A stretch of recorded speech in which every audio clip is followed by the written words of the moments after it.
let's just say it, Anthony. It's a confusing time. To be a good man, to be a strong man, a powerful man, there's a job title to it, or there's a job description. Traver Boehm, the founder of Man UNcivilized, a world-renowned men's coach whose often controversial work is challenging the idea of toxic masculinity and leading men back to their roots of strength, integrity, connection, and wholeness. So what I'm really trying to instill with nice guys is power that comes from a deeply rooted sense of self-worth and self-esteem.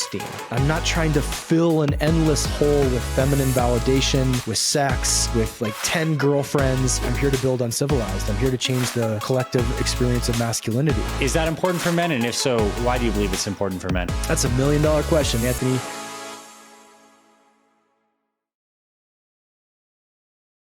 All right, Traver, welcome to the Fit Father Podcast, my friend. I'm happy to have you here. Thank you, brother. I appreciate you opening up your space for me. You're welcome. I want to just kick off with a big question. It's changed, and there's so much discussion right now about what it means to be a man. In the news headlines, we see things about toxic masculinity. We have this idea that, men used to be a certain way, but are changing. And I've seen some of the stats by even looking on Google and prep for this. It's like 60 to 70% of men have struggled with depression in their lifetime, and only 40% of men even want to talk about it. So it seems like it's complicated today to be a man. And you lead a men's movement. You help men become whole, strong, powerful, connected. So give us your lay of the land on the landscape of masculinity, and then we'll dive into how we can all individually as men become stronger and more healed and more connected. For sure. It is just, let's just say it, Anthony, it's a confusing time, right? Our job as men, and as men, we have a job. Masculinity in itself, like to be a man, to be a good man, to be a strong man, a powerful man, etc., is an external. There's a job title to it, or there's a job description, right? We don't elect people and just go, well, he just felt so good to be around. Our heroes aren't like, well, he was just so emotionally grounded. Like, no, he went out and conquered. He did something. He built something. He protected. He provided. We hear all of these external words when it comes to masculinity. Then somewhere along the line, there was a shift. One, women no longer needed us to specifically do those jobs because they could do a lot of them for themselves. And so that kind of like took the job, like the market changed for a lot of men. Like, well, wait a minute, am I not valuable because you don't need my paycheck? I think that hurt a lot of men. What they didn't realize that there was also then a paradigm shift that was the call was for us to go inward. And I'm not a sociologist, but I have 2 older sisters and a mother who were all feminists who at some point women had to go external. They had to leave the home and they went into the workforce. They went out into the world and made money. They took corporate positions, all like great things. These were amazing things. The opposite is now the call for us. We actually have to come inward. We actually have to go, man, I think that thing that happened to me when I was 3 years old or 10 years old or 12 years old that was really, really awful may still be affecting me. And so I now am required, if I want to be in relationship, if I want to be healthy in society, I'm required to actually go deal with that. Now, here's the challenge. A lot of men heard that call and took that call, but then they threw everything else out the window. Like, okay, I don't need to have a job anymore. I don't need to be physically strong anymore. I don't need to have goals and a mission and a purpose and healthy boundaries and all of that. I just need to be I need to be a feeler. I need to be emotionally expressive. And so the reason I created Uncivilized in the way that I did, I said, I want the primal back in the masculine. I want guys physically strong. I want you present. I want you to know how to change your tire, right? I want you to know how to do some pull-ups. And you also have to know about emotional intelligence. You have to know about relationship. You have to know how to connect. You have to feel your actual feelings, because here's the deal. At some point, and I don't know when this was, Anthony, we got to a place in society where men could no longer hide behind their addictions, behind their suppression, behind their deflection. right? That might have worked in my grandparents' marriage. Like, oh, he came home from World War II. He was really messed up. So he drinks a lot and that's just okay. That's what men do. And then I don't know when this happened, but at some point, everyone was kind of like, that's not okay anymore. Yeah. Like, hey, therapy is a real thing. You have options now. We're changing the stigma around it. It doesn't mean that you're weak. It doesn't mean that something's wrong with you. It doesn't mean then you're less than. And societally, we actually started to recognize, I think it wasn't until the 80s that we actually acknowledged that men had depression. Like, that's crazy to me. I grew up in the 80s. Like, it wasn't like, it was horse and buggy. Like there, like it was a modern society that was like, I think men may actually get depressed. And a bunch of people were like, oh my God, that's crazy.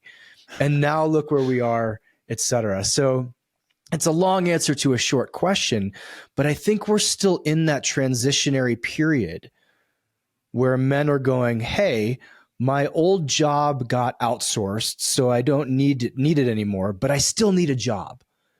And the requirements of being healthy, whole, and in relationship have changed significantly. I now have to be emotionally present with my wife, and I'll just speak heteronormatively here. I have to be present with my children. I have to say, hey, when this thing happens to me and I get triggered and I punch the wall, that's no longer okay. We're not going to be okay with that. So I actually have to do work in an arena that I'm really not skilled in.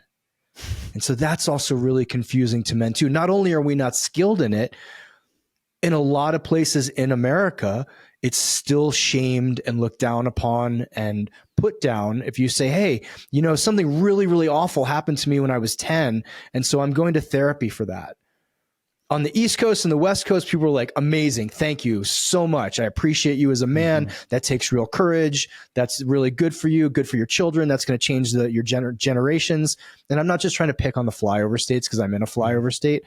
But a lot of places, they're like, really? Why didn't you just man up? Why didn't you just forget about that thing that happened in the past? And you're like, well, it doesn't really work that way. So again, long answer to a short question. Our job title has changed. The requirements have changed, and our species, Anthony, we're not real good with change.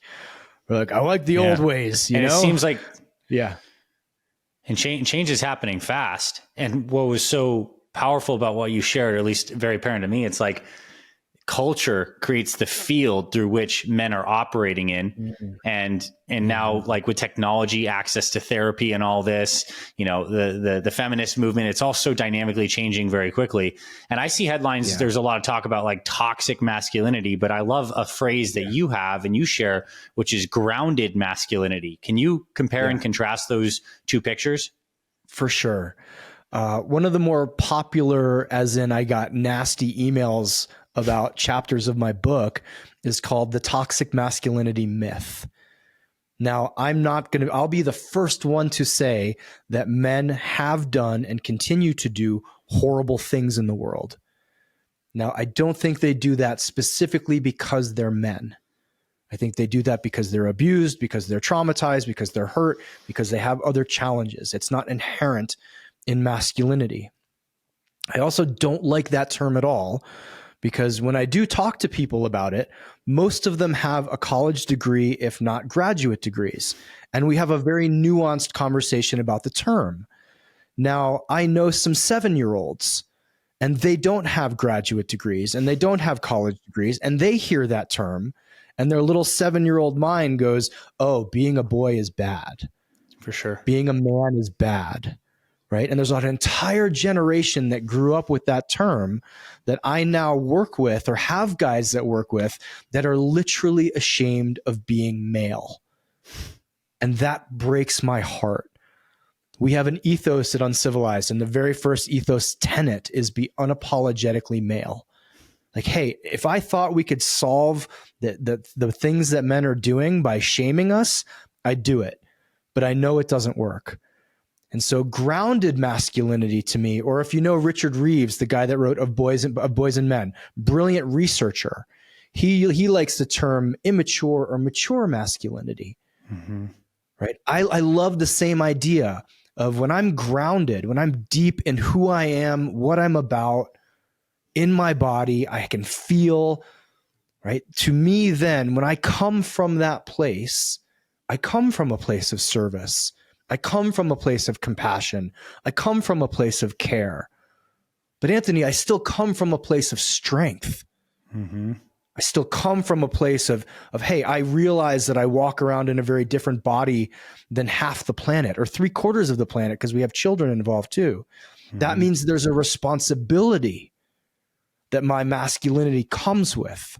Mm-hmm.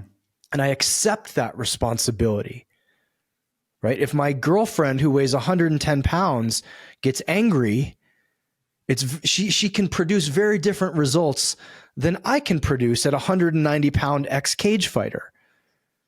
Mm-hmm. So it's incumbent upon me to ground my masculinity and to be in a mature place with it. And now I say, I'm going to bring this up again, even though it upsets some people. I have been to a lot of therapy to get grounded. I've worked through things that happened in my past. I got divorced. My ex-wife had a miscarriage. I went through a lot of loss. I could be furious at the world. And my inner toddler could be out there punching holes in walls and getting drunk and crashing cars and abusing women. That to me isn't toxic. It's very immature. Mm-hmm. It's very ungrounded. I hope that answers the question. I get that term is so laced in our culture, but to me, it's a boogeyman, right? It's like it makes people who don't understand masculinity go, oh, I get it. It's toxic masculinity. That will solve everything if we call it that. But mm-hmm. I actually think that the term does more harm than good. Because imagine a 10-year-old boy, right? Imagine a 10-year-old hearing the term, hey, right now you just have some immature masculinity. So you're acting out, you don't look out for people, you're very selfish, you're very greedy, you take. At some point you will grow into a mature masculinity where you're comfortable in your body, you're comfortable with your sexuality, you're comfortable with what's happened to you in the past and what you want to do in the future. You're relational. You have care for the society. You have care for your family. You have care for your country or the world. Like, to me, that just sounds very mature, mm-hmm. as opposed to the opposite of toxic. So I really appreciate you bringing up that term.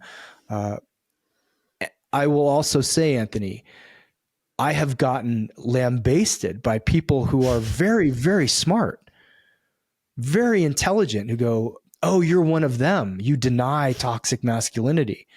I'm like, well, I'm not a flat earther. I'm not sitting here being mm-hmm. like, I think maybe that men don't do bad things in the world, but I want to solve the problem.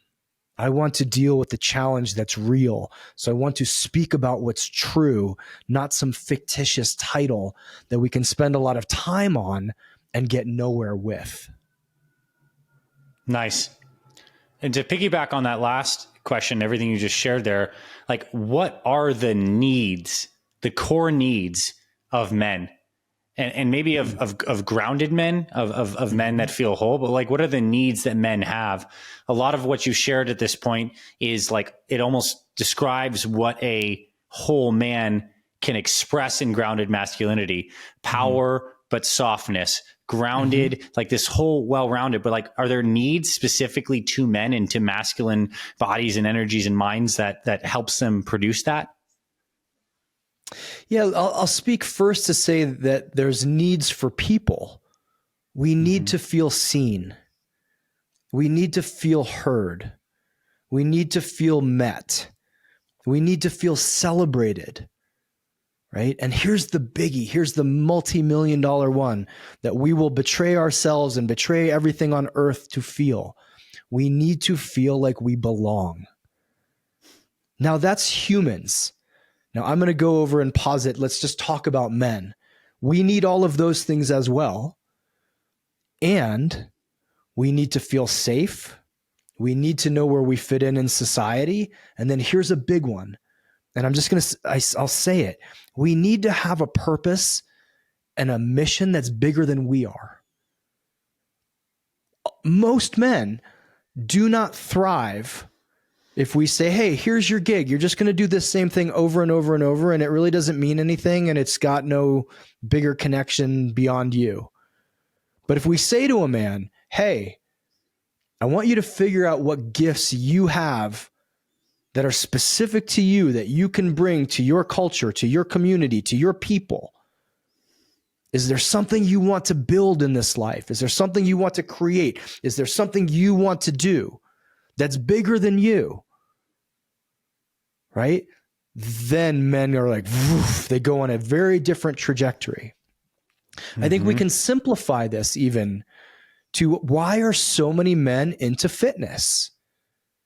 It's not just so that we change our bodies and that we look good naked and that, we can, I've never had to pick up 450 pounds off the floor other than a deadlift. It's not like it's like my job requires me to like walk around picking up heavy stuff.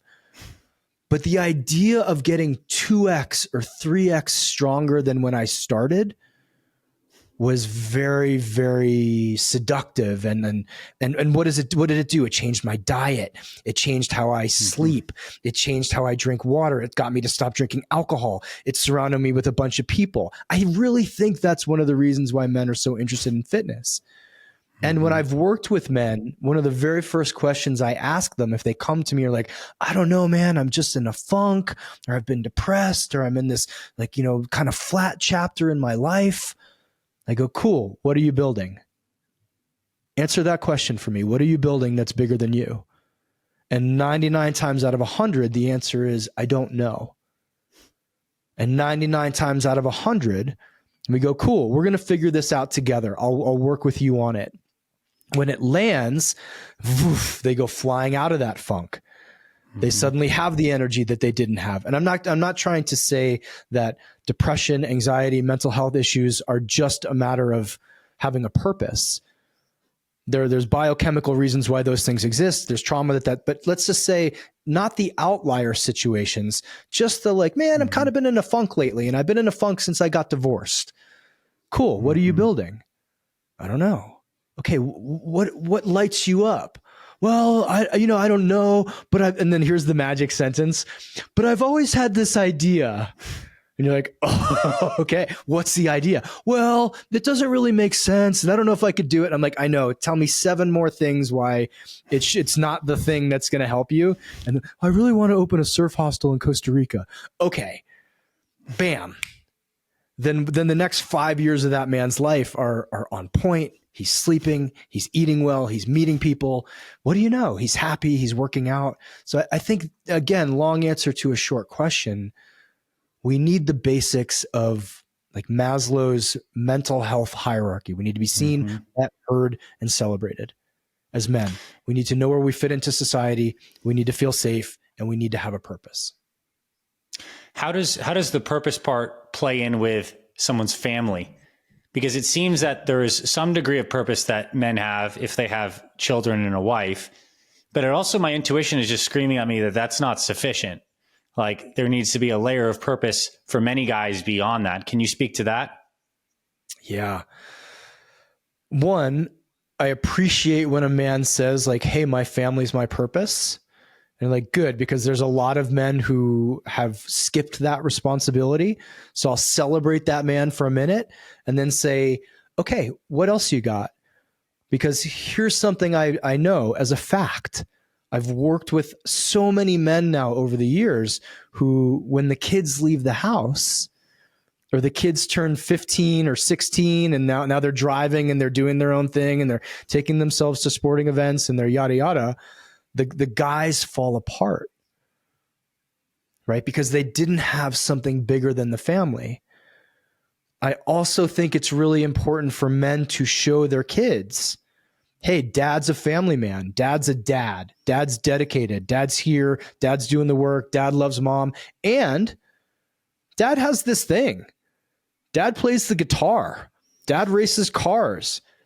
Dad likes to fish. Dad likes to hunt. Dad's building a nonprofit. I'm just making some stuff up. But dad has this thing that drives him as a man.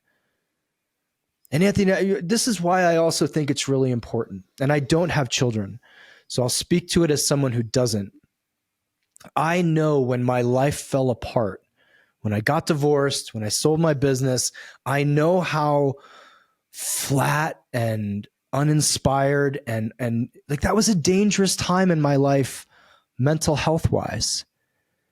Now, if my partner comes home in an hour and says, "Hey, I'm out of here," we've been together for longer than I was married. I would be heartbroken, but I also go, you know what? This is what I'm here to do. I'm here to build Uncivilized. I'm here to change the collective experience of masculinity. So I have something that's mine as a man, right? It also, I'll flip the coin. It gives me something else to focus on so I don't suffocate her or suffocate the family, right? I'm not enmeshed with the family. It lets me go somewhere, do something, and then bring that energy back to her or back to my wife or back to the kids. Does that make sense? It does. It's like when people say like, my wife's my everything. And I'm like, oh, blah, blah, blah, blah, blah, blah, blah. Okay, well, take a breath because we're going to add some things in because that's not how we're designed, I think, as men. And that's not taking away from the responsibility of the family. That was a great answer. I want to ask like about something that you're on a crusade against, and that's the idea of the nice guy.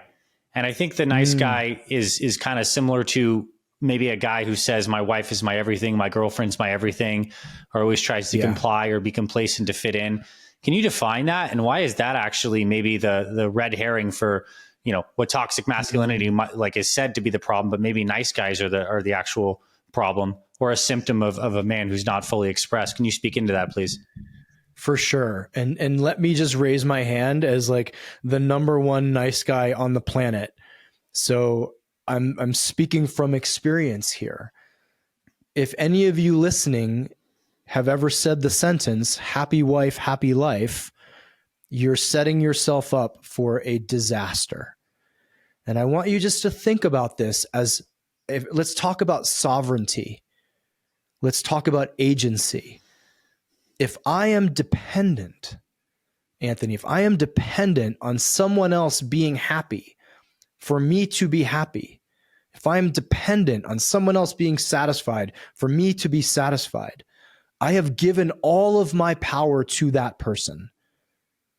Now, I'm not saying that when my partner's unhappy, it doesn't affect me. And I'm not saying to dads, if your kids are sick or your kids are unhappy, that shouldn't affect you.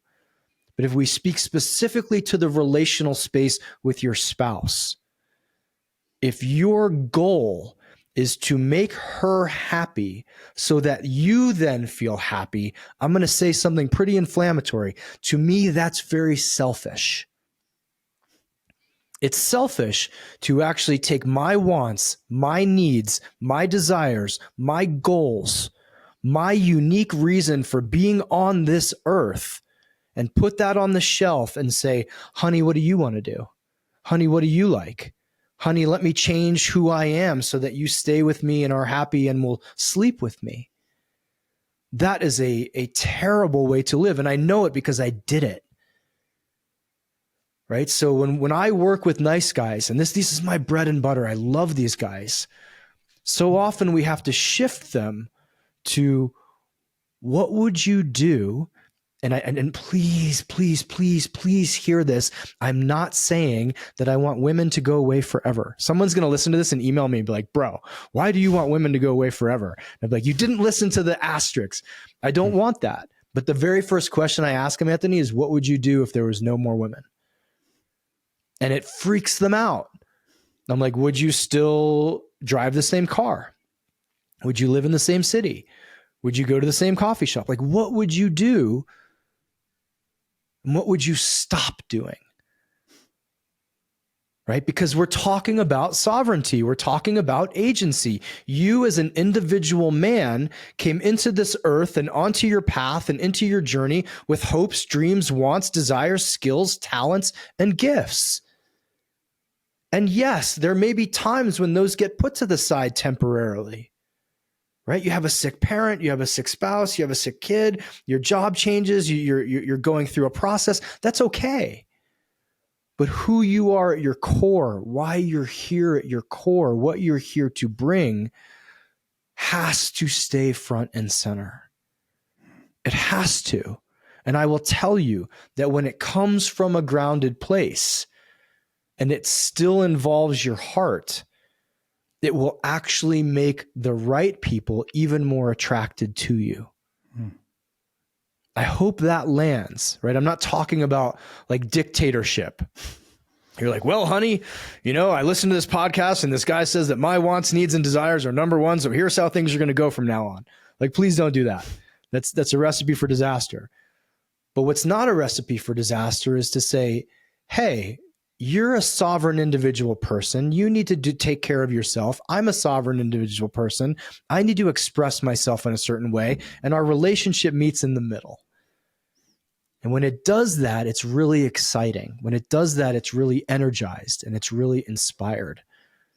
And the last thing I'll say about nice guys and too nice guys is most nice guys come to me, Anthony, because of a relationship problem. Like, my wife just left me. She said she's going to leave me. I just had 3 girlfriends in a row tell me you're too nice, so I can't be with you. I'm not having sex with my partner, something around women.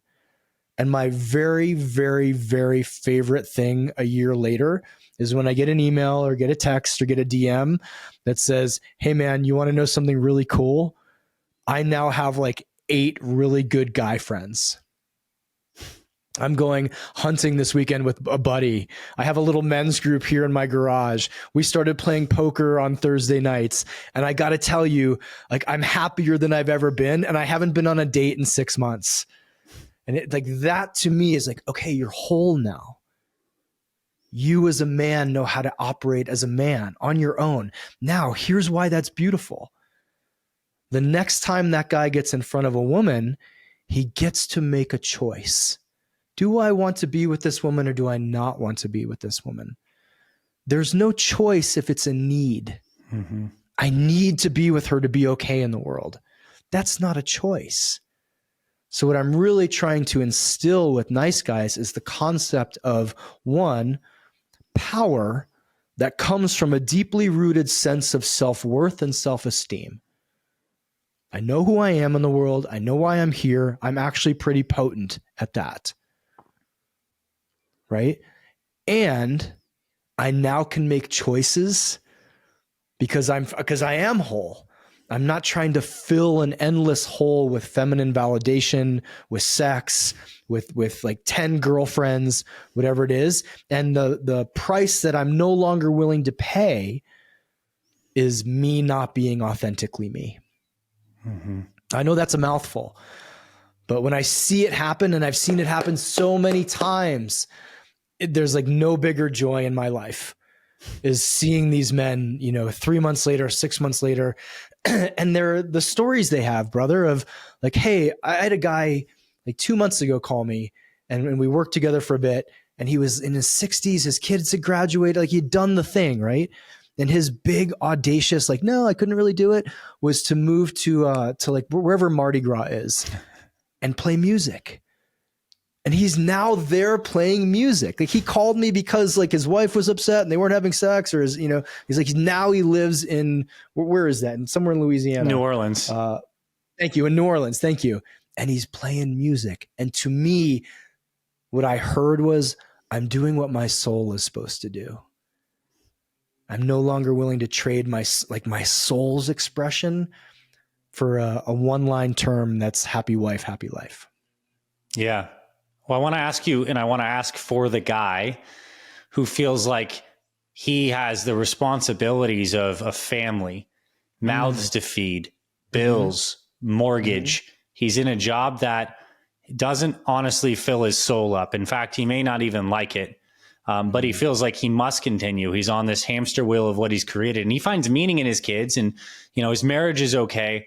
Like, how does he get to the point of really starting to express mission, whether or not he knows exactly what that is? Like, is it possible for that guy to thrive in that situation when he's spending the majority of his time, and how he exchanges time and energy for money in a way that's not really filling him up? It's $1 million question. I love that you asked it. I think it's in Way of the Superior Man that David Data says you have 1 hour a week that you can dedicate to something that's just for you.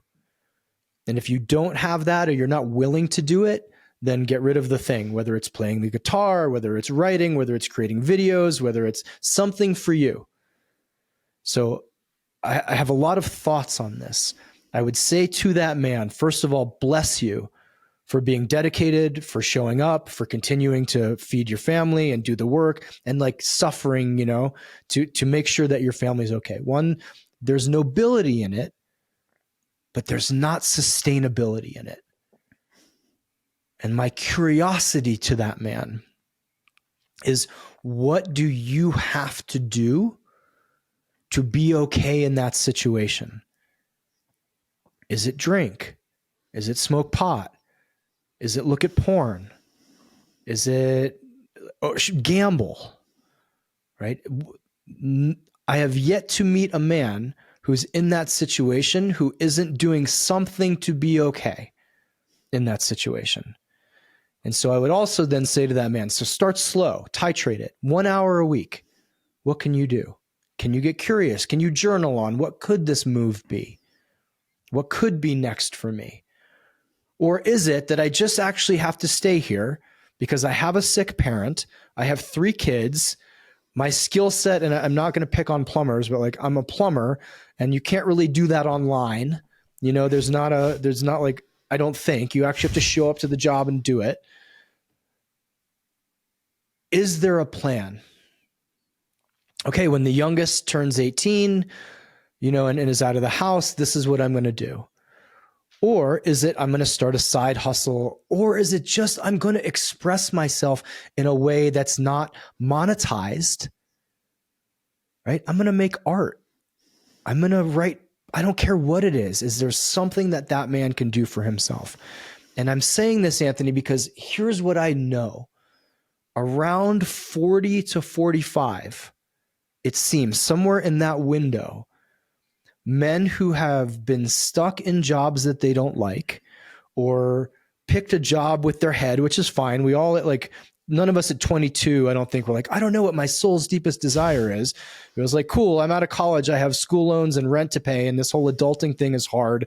So yeah, I'll go work at Amazon or whatever it is. Mm-hmm. Somewhere between 40 and 45, there's a breakdown. That fuel source of I'm just doing this to be okay in the world starts to not be enough. And they start to get really uncomfortable. And it's not a midlife crisis. There's just their actual heart and soul, I think, starts to come online and is like, hey man, this isn't cool anymore. We need to do something, right? This isn't going to work for good. And unfortunately, what I do see a lot of men do who won't ask the question that you just asked, and won't get curious and won't get contemplative and won't start to explore, they end up burning something down. They just do, right? It's like, oh man, I got a DUI and I drove my car into a tree, or, oh my God, I have no idea. I was a faithful man for 20 years. And here I am, like texting my 22-year-old assistant. I've seen it so often, right? I have a good friend named Asher Packman who says the universe speaks to us with a feather, a brick, and then a freight train. Mm-hmm. And I think our soul speaks to us in the same way, where it's like, hey, you're not really happy. You should probably start to explore something. I'm like, I'll just ignore that. And it's like, cool, let's blow his knee out. And then he can't be a plumber for 6 weeks, right? He's like, oh, well, I hated being a plumber, but I took the 6 week off. Now I'm back into it. And please, plumbers know I'm just choosing arbitrarily. And then the next one's like, boom. Oh, okay. Someone has cancer. Oh, you got someone pregnant. Oh, you punched your boss in the face and now you can't work in that job anymore. I've just seen that happen. Mm-hmm. So I would advise those men, recognize that your soul is a thing, even if it sounds esoteric, and I'm not religious at all, but it's a thing. Like there's a depth to men that if we don't access, Anthony, it accesses us for itself. Does that make sense? It does. And I think it's a nice segue to my next question is what is integrity? And like, why is that so important as a part of your work? Great question. In the most simple terms, it's when your thoughts, your words, and your actions all match up. That's like in the day-to-day. So again, if we go back to a fitness example and you're thinking, man, I need to lose 30 pounds. And so you start telling your wife and your guys at the company, like, hey, you know what? This year I'm going to lose 30 pounds. And then you're sitting in your car at 2 a.m. eating Big Macs and nobody knows. You're out of integrity. And you will know that on some level. Or if you go, hey, I think I'm going to lose 30 pounds, and you actually take your body to the gym, but you tell everybody, like, there's no way I'm going to do it. I'm weak. I'm lazy. I never accomplish anything in my life. You're out of integrity. Mm-hmm. So that's like in the day-to-day, right? This is very much like in the simplistic, are you doing the things that you say that you do? That fuels men very much. When we are in integrity, we feel good in our bodies. We feel confident.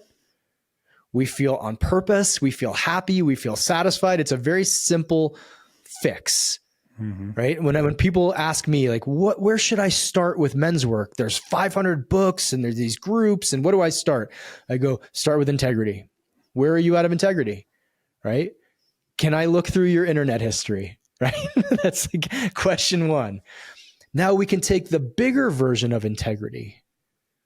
If you have a mission, if you have a vision for how you want your life to be, which I think men need to have.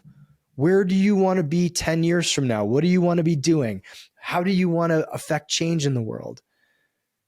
Are your actions today in alignment with that bigger goal? That's a deeper sense of dissatisfaction. Mm-hmm. Right? If I say, hey, here's the thing. I want to build a movement of 1 million men who express their masculinity through the primal and the divine, right? To end the suffering caused by men and the suffering in men. And I'm taking a couple of years off. Something in me would be gnawing at me. Mm-hmm. Or if I was only doing podcasts for the divine feminine and not coming on to talk to men like you. Right? Or I was like letting my company slide, or I wasn't doing the things. I was just getting high and drinking a lot. And like I was out of integrity with the mission. That's like a deeper sense of hurt. There's a deeper sense of discomfort. If you want to read a great book, The Way of Integrity, I think it's Martha Beck, brilliant book on integrity. But for some reason, Anthony, men thrive when we're in integrity. Mm-hmm. And in men's groups, what I know to be most powerful is when 3 or 4 guys go, hey man, I love you. And it doesn't seem like the things that you're doing are matching what you said you wanted to do. Are you willing to make a shift? And 9 times out of 10, that guy's like, oh my God, you're right. That's why I haven't been sleeping and I've been eating bad food and I've been, yelling at my kids and I've been snappy at work. You're right. It's that. So I'm not qualified to tell you why it affects us so deeply, but it affects us very deeply. For sure. And I also think back to why you shared how important fitness was, because it gives you like a goal and a mission to pursue, and it gives you a container for purpose. I also think it's like when your body is not aligned and strong as it is in the expressed masculine, it's also an integrity issue. I think guys carry around very subtly. So I'm sure people listening to this can relate. And I'd be interested if you feel that to be true as well.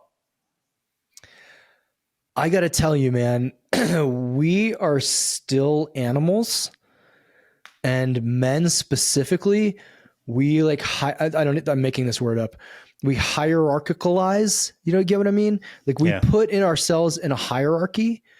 And I think on a very, very deep level, we want to know and need to know if something physical happens, I can take care of it. Mm-hmm. Whether that physical thing is, I need to break up a fight, I need to stop someone who broke into my house, or I need to just like help the person on the airplane take their suitcase and put it overhead. Like there's no danger involved. Not everyone's like needs to be, a Navy SEAL all day long. But I walk around very differently now than I did at 20 when I was a swimmer and water polo player. I was in an incredible shape cardiovascularly, but I didn't know how to fight. I hadn't done MMA, hadn't done jiu-jitsu, didn't develop any real strength. I still walked most places feeling a little bit like prey. And now it like checked the box for me. Very much so. I did a month-long outdoor survival course. And people are like, well, how did it change your life? Do you now like sleep in the woods all the time? And I'm like, no, I sleep in a bed. They're super comfortable. But do you know what I did? I checked the box that if, oh crap, everything falls apart and society goes haywire, or I, crash my car or something weird happens and I'm way, way, way away, I'm going to be okay. And I just know that deep in my gut. And so I think fitness is a very, very tangible way for men to walk around and go, yeah, I'm going to be okay right now. Mm-hmm. Right? I said in the beginning, men need to know where we fit in society, and we need to know that we're safe. Society looks at us as the perpetrators and goes, how could you ever not feel safe? You're a man. We go, do you know that like most assaults happen to men? Yes, they happen from men, but that doesn't mean that they don't happen to us. Mm-hmm. And I also think that a lot of guys, most men, I'll posit most men, if they see a situation where they can help, they actually do want to help. They do, right? We've watched video. I remember seeing a video in London of someone like getting stabbed, and it was like 8 dudes rushed in and jumped on the guy with the knife. Like these weren't police officers. These weren't military. There was just 8 dudes walking around. And so I think just like it feels good for us to know that we can take care of stuff, right? Like our mantra in the Uncivilized Nation is let others be safe for I walk among them. That's it. That's awesome. Like I don't need a Superman t-shirt. Like I don't walk around and be like, hey, you're safe because I'm here. Hey, you're safe because I'm here. Hey, by the way, you're safe because I'm here. But silently, like that's the energy that I carry. And I want all men to carry as well. Nice. I know from your background, you spent a good amount of time meditating and learning to observe and maybe even still your mind. Why is that important for men? And if so, why do you believe it's important for men? That's $1 million question, Anthony. When I left I used to own a gym and would always get this question. If you had to choose between fitness and meditation, if only someone could only pick one, which would you pick? And I would just like fall on the floor and pass out. So I'd be like, you can't ask me that. Like, you can't ask me that. It's as important. It's fitness for your mind. It's fitness for your heart. It's fitness for your soul. Right? And we talked at the beginning of this call about how technology is becoming faster and faster and faster. I just watched a video with those darn AI goggles, that people are wearing. And I think in a year it's going to be glasses. And then in like 6 months, it'll be a contact lens. Mm-hmm. And as we get more distractions and things thrown at us, we lose touch with who we are, and we lose touch with being present. And your superpower as a man, your superpower isn't how much you can deadlift. It isn't how well you can defend a choke. It's how present you can be with yourself and with the person across from you. And to all of the dads listening, that is 1000% the truth with your kids.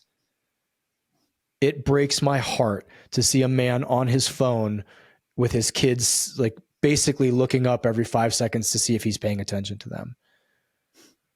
I know it is the reason why a lot of marriages end. And so it is a plus it's just awesome. Like let's take the negatives out of it. I love that I can feel. I love that I can take my phone, I can put it away, and for 4 hours I can go do something else.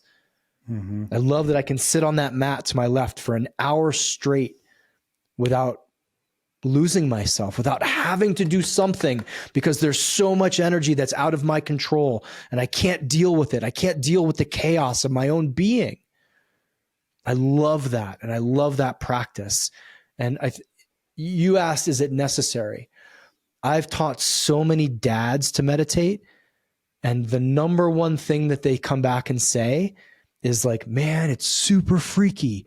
Like, I'm so much more patient with my kids.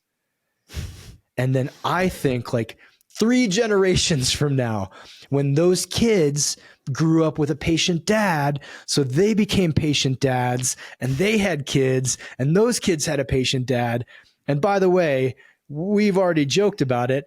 Tech is going to be like, your kids are going to be growing up in a world that I'm already feeling like my grandparents when they were like the internet. Yeah. Right. I already feel that way with AI, and I'm 48. So I can only imagine what it's going to be like in 10 years. And just to kind of segue on that last statement, are we moving in a direction in your perception that can be healthy with how men are wired primally?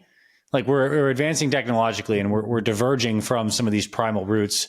For sure, the modern technology is wreaking havoc on people's neurotransmitters, presence, relationships.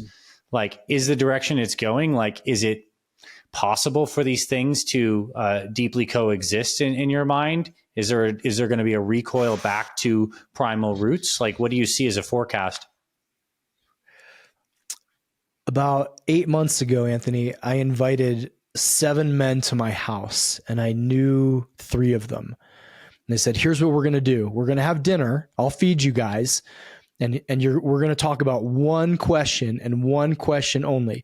And if it starts squirting off into other side things, I'm going to bring it back to this question. And the question was, given the speed of technology, how do we as men's leaders keep men healthy? And you know what it was? It just kept coming back to Francis Weller has a term, primary satisfactions. Primary satisfactions are you and I sitting down over a cup of coffee and sharing the day. Primary satisfaction is watching the sunset. Primary satisfaction is playing with your kids, throwing them on a trampoline, like doing stuff that, like, basically what we all did in the 90s. Mm-hmm. I think there's going to be a fracture and we're going to lose a lot of men, right? A lot of men are going to be like, you know what? Virtual reality is way better than my reality. I will give up real reality for that. And then I also think there's going to be a counter, like almost like a counter revolution, which we're already seeing a little bit. Mm-hmm. How many of us at the end of the pandemic were like, no more Zoom. I want to have in-person meetings again. I want to go back to the office. Mm-hmm. I want to have lunch with friends. I actually interviewed a futurist who said, I think we're going to see a return to communal living. Because we're going to have to balance out the fact that, 60% of the population is living with goggles on, and 40% is going to go, no. I want touch. I want to break bread. I don't want to put my goggles on and see my dinner. I want to smell it. I want to taste it. I want to yeah. I want to hold my wife's actual hand, not my virtual girlfriend's hand. Mm-hmm. So I don't know if I'm qualified to say, like, are we going in a good direction? Mm-hmm. I think there's pros and cons to both, but man, in my 20s, I worked for a very high-end security company. And I remember them calling me into the office one day, Anthony, and they were like, hey, you got to turn your cell phone on. And I was like, I was 27 years old or something. I was like, no, I don't. Like, you gave it to me for emergencies and I haven't had an emergency. And they're like, nope, company policy, you need to have a cell phone on. And I was like, why on earth would anybody want to have a cell phone on? And now if I'm less than 6 feet away from my phone, I get the same anxiety that everybody else does. So I would love to tell you that, like, oh, I meditate, I journal, I go outside, so this future of tech won't affect me. But man, I scroll on Instagram some mornings. I do the same thing a lot of people do. But I feel like the amount of intentionality is going to have to go way up if we want to stay healthy. Nice. Men specifically. Yeah, it feels very true to me. Now, for the back part of this conversation, I want to steer us into the domain of sexual desire in men and talk about sexual desire for the modern man, healthy expressions, unhealthy expressions, how the grounded man like relates to this, and how maybe the man who's a little off the rails right now is satisfying, gratifying, indulging into an unhealthy expression of it. This is a big topic, right? And it's a loaded topic for a lot of men. I think the first thing that I will say to men is, one, your sexual desire is natural and it's healthy. I personally don't have a deep church upbringing, and I don't care what the church is, but I know a lot of men who do and have a lot of shame and a lot of guilt and a lot of challenging feelings around the fact that they simply want to have sex. And there's nothing aberrant, there's nothing abnormal. They just want to have sex. And so I'd love for all men to know that like your sexual desire is natural, healthy, and good. Now, what you do about that is where things can go in different directions. I want a man's sexual expression to be a natural, I don't want this to sound like a pun, but like a comeuppance of his grounded power. I don't want it to be, I have anxiety and I don't know how to deal with it, so I have sex to like calm that anxiety. I'm angry at the world. I'm angry at women, so I use sex to get that anger out. Right? It needs to be relational. Relational. I don't care if you're in a relationship or not. It's still a relational act, so make it a relational act. I know here a lot of married men, right? It's a challenge when there's different sex drives and different sex appetites or propensities for novelty, etc. I think the most important conversation is the conversation that a lot of men aren't having because they're not coming from a grounded place when they have it. And sex doesn't become a topic of conversation. It becomes like a little jab or a poke or a, like, sure would be nice to get some this week, as opposed to, hey, babe, let's sit down. I'm a very sexual person. You're a very sexual person. Somewhere along the lines, we're missing each other here. I would like to bring more sex into this relationship. What will it require of you? What do you need to hear, to feel, to know, to open that way with me? Right? That's a very different thing than my wife won't have sex with me, so I'm pissed at her, and so I just look at a lot of porn on the weekends or after she goes to bed. Mm-hmm. So again, if we go back to integrity, right? That to me, if you're hiding something, if you have secrets, then you're out of integrity. You're not living fully expressed. Now, this doesn't have to be your daily Instagram post. I think there's a little bit of oversharing on social media. But if you're in a relational container, is sex a topic of conversation like your finances are, like how the kids are doing? Mm-hmm. Like, is it actually talked about? And can you hold your ground? Can you stay grounded during a very difficult conversation? Nice. Here's the challenge. As technology advances and as relationality, it seems to be, is kind of moving away, there's an opportunity for a lot of men to get their sexual needs met in the shadow. Mm-hmm. Through pornography, through prostitution, through online conversations that are not in integrity with a marriage or in a relationship, or even with how that man wants to live. And so we have to just understand that there's some seductive ways that men can get their sexual needs met, but only on the surface. Now, I've worked through a lot of sexual shame personally. I was in the kink community. I'm still in the kink community. I was in a swinger community for a while. I was in alternative communities to the sexual community that I was raised in, or the sexual paradigm that I was raised in. And it took some work. It took some therapy. It took some looking in the mirror and going, is this what turns me on? Is this not what turns me on? Am I open to exploration? Am I being honest with partners? Am I being honest with myself? I think that holistic view of sex is where I see grounded, mature men navigate it. They say, hey, this is part of me. I'm not going to suppress that part of me for very long because I know what I suppress comes out sideways. And so I'm willing to have conscious, open, relational conversations with partners, with people that I'm dating, or with people that I have sexual relationships with. And so I think the first thing, though, is removing the shame, right? We have all been taught that sex should be one way, or very few. There's a very narrow sexual box that's like societally okay. And a lot of people fall outside of that box. And now how you express being outside of that box, the further outside it is, the more intentional, relational, and conscious you need to be about it. Mm-hmm. That makes sense?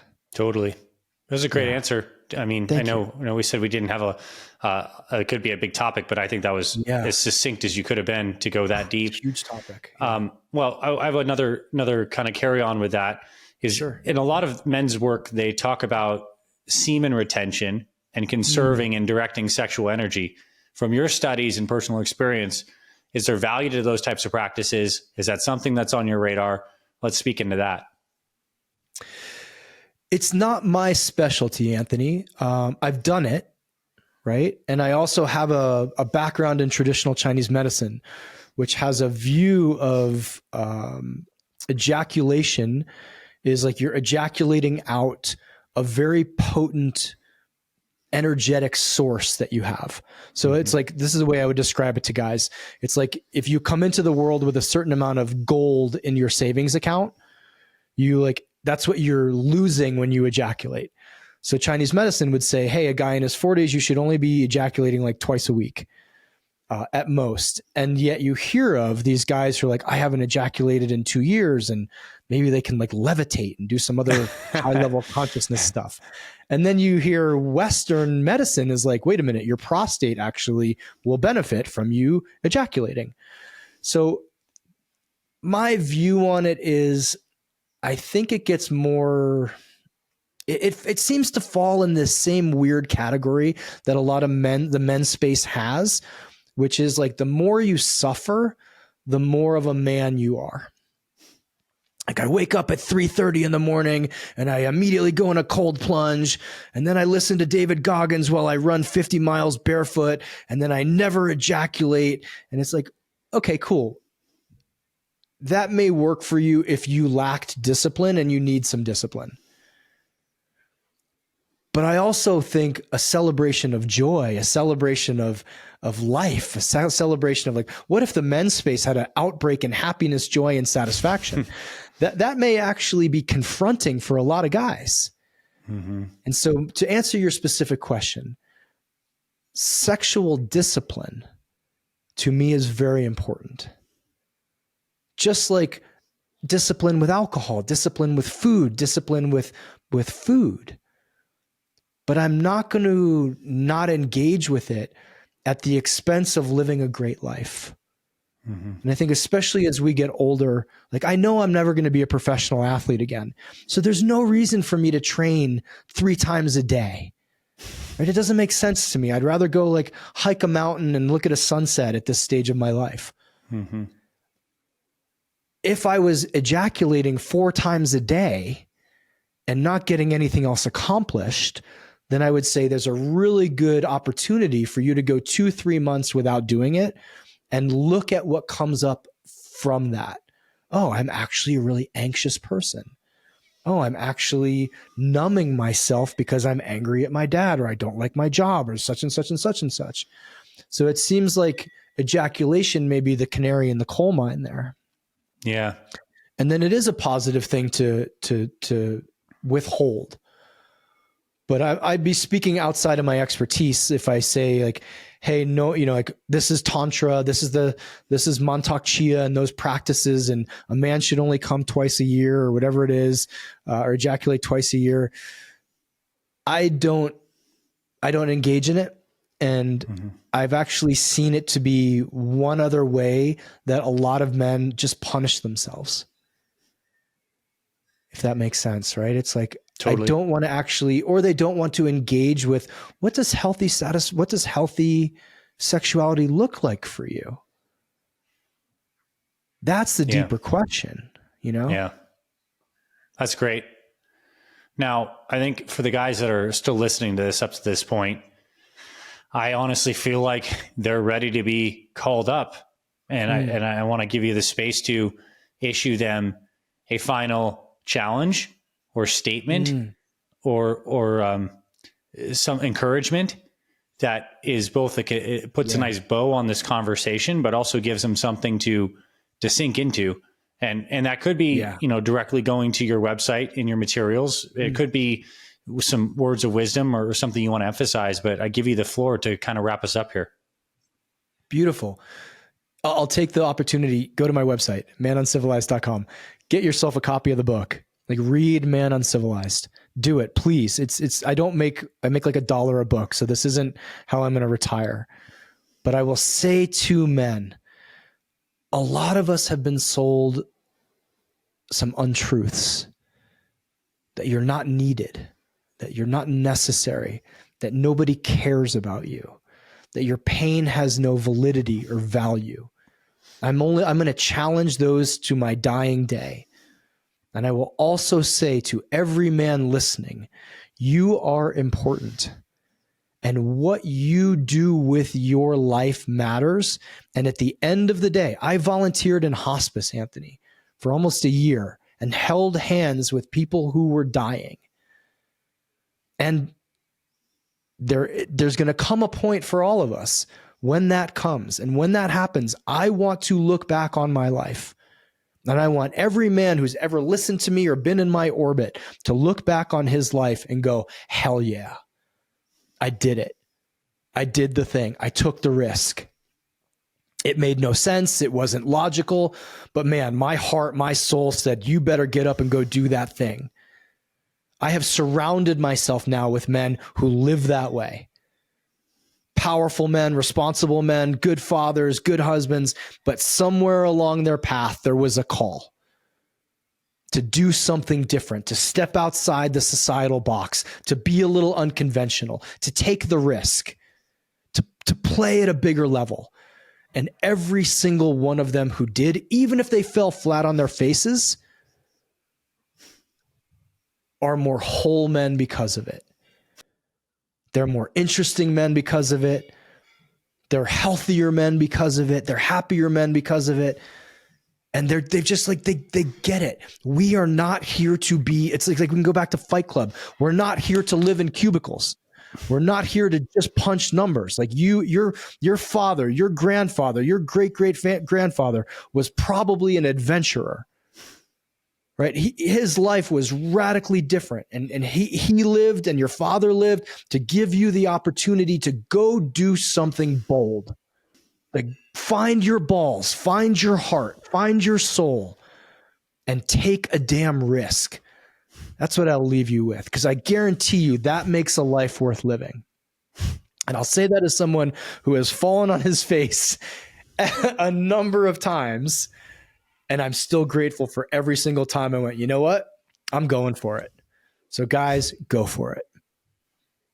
What an ending. Traver Boehm, manuncivilized.com. Thank you for your time, brother. I got chills on the way out of this thing, and I'm grateful for this conversation. Thanks for listening to this week's episode of the Fit Father Project podcast. If you love what you heard, please rate and review our podcast on Apple Podcasts. It really helps spread this show to more men who need this valuable info. To watch full video episodes of this podcast and other motivational videos to inspire your training and more, visit our Fit Father Project YouTube channel. It's free and everything's made for busy guys over 40 like you. Visit youtube.com/Fit Father Project to get access to our entire video library. And finally, if you or someone in your life is interested in becoming a fit father or needs help losing weight, building muscle, and living healthier after age 40, then visit fitfatherproject.com, where you can see our proven programs, supplement line for guys 40 plus, and free meal plan and workouts to get you started. This is Dr. Anthony Balduzzi signing off. I'll see you in the next episode.